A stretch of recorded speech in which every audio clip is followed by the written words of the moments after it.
నిన్న జరిగినటువంటి కడపలో జరిగినటువంటి మహానాడులో ఒక బ్రాహ్మణ సామాజిక వర్గానికి చెందిన బుచ్చి రాంప్రసాద్ అనే అతన్ని రాష్ట్ర ఆర్గనైజింగ్ సెక్రటరీగా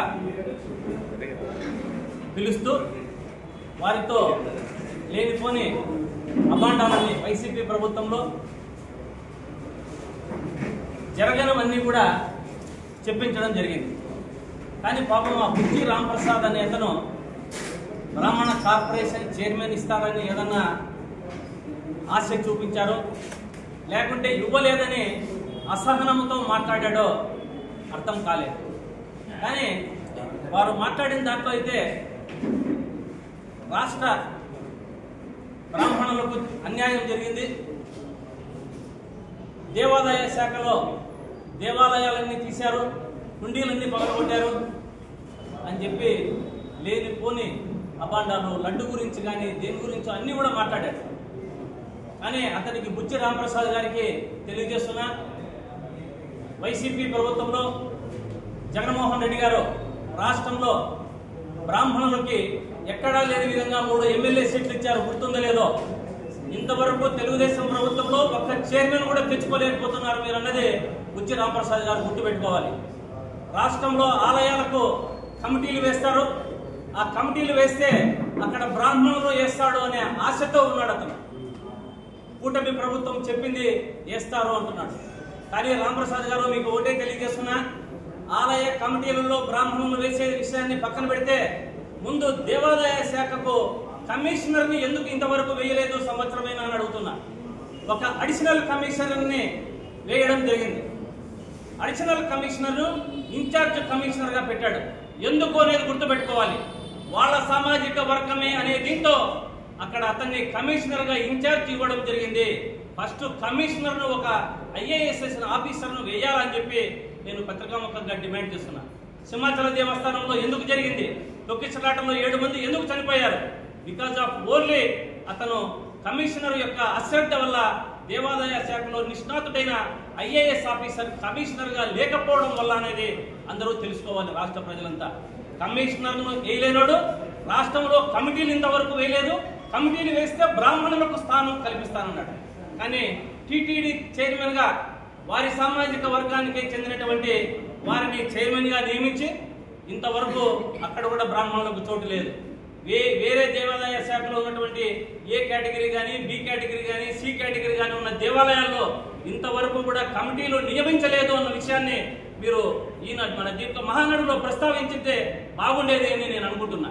కాబట్టి ఇటువంటి లేనిపోని ఆరోపణలు, లేనిపోని అపనిందలు వైఎస్ఆర్ కాంగ్రెస్ పార్టీ మీద వేస్తూ రాష్ట్రంలో ప్రజలకు మీరు తెలియజేస్తే ఎవరు నమ్మరనేది గుర్తుపెట్టుకోవాలి.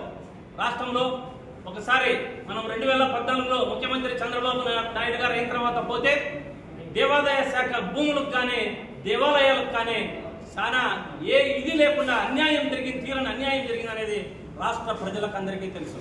విజయవాడ నడిబడ్డులో దాదాపు 30 దేవాలయాలు కూల్చిన ఘనత అప్పుడు టీడీపీ పార్టీ చంద్రబాబు నాయుడు గారిది అనేది గుర్తుపెట్టుకోవాలి. అదేవిధంగా భూముల గురించి మాట్లాడాం. సదావర్తు భూములు అనేటువంటివి గుంటూరు, విజయవాడ నగరాల్లో చాలా కోట్లకు విలువ చేసే భూములన్నింటినీ టీడీపీ హయాంలో అక్కడ ఉన్నటువంటి అనుచరులకు, టీడీపీ కార్యకర్తలకు వేలం వేసి పైసాలకు వేలం వేసి ఇవ్వడం జరిగింది. కానీ అప్పుడు ఉన్నటువంటి ఎమ్మెల్యేగా మంగళగిరి ఎమ్మెల్యే ఆళ్ల రామకృష్ణారెడ్డి గారు కోర్టులో వేసి దాన్ని ఆపడం జరిగింది. ఆపి ఆ భూములు ఇంతవరకు కూడా పరిరక్షిస్తున్నారనేది గుర్తుపెట్టుకోవాలి. ఇదే విధంగా దేవాదాయ శాఖలో అన్ని కూడా మనకు తీరని అన్యాయం జరుగుతుంది. ఒక సంవత్సరం నుంచి ఇది లేదు. మాము దాదాపు అన్ని చెప్పారు.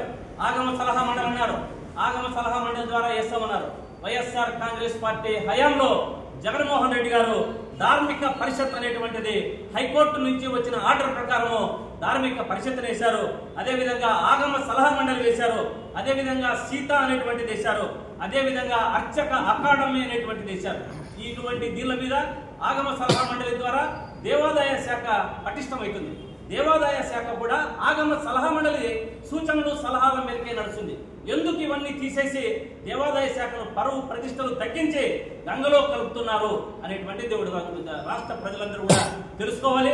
బుచ్చి రామప్రసాద్ గారు ఇవన్నీ నేను చెప్పిన కమిటీలన్నీ వైఎస్ఆర్ కాంగ్రెస్ పార్టీలో జగన్మోహన్ రెడ్డి గారు వేసినవి. దాని ద్వారా దేవాదాయ శాఖ పటిష్టంగా ఉండి అన్ని ఆలయాలకు అర్చకులకైతేనేమి, ఆలయంలో పనిచేసే స్టాఫ్కి అయితేనేమి ప్రతి ఒక్కరికి న్యాయం జరిగిందనే విషయాన్ని మీరు గుర్తుపెట్టుకోవాలి.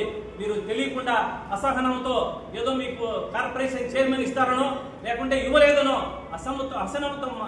అసహనంతో మాట్లాడేటట్టు ఉంది. కానీ మీరు నిజాలు మాట్లాడలేదు అన్న విషయాన్ని రాష్ట్ర ప్రజలందరికీ కూడా తెలుసు అన్న విషయాన్ని మీకు తెలియజేస్తున్నానని చెప్పి పత్రికాముఖంగా మీడియా ద్వారా అందరికీ తెలియజేస్తున్నాం.